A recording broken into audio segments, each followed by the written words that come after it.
kukupiga wewe kwa sababu ulikuwa pahali ambapo kwamba inafika.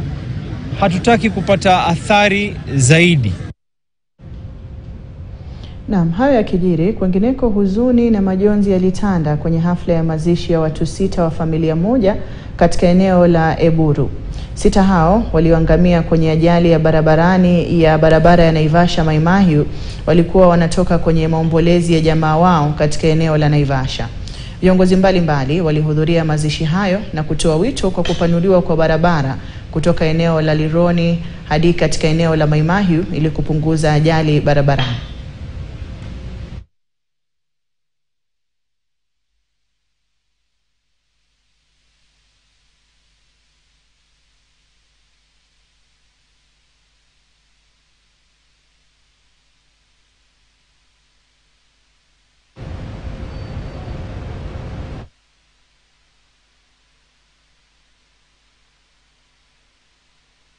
Dogo.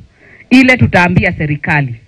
Hii Rironi Mau Summit sababu imesemwa mara mingi. Tunataka hiyo barabara ipanuliwe iwe lane 10 ndio watu wawache kuovertake gari wanagongana wakiovertake. Hiyo barabara ndio itasaidia upande huu.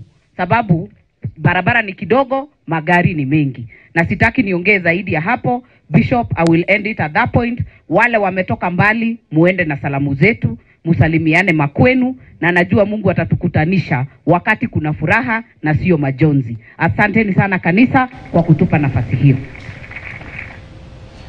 Na kama njia mojawapo ya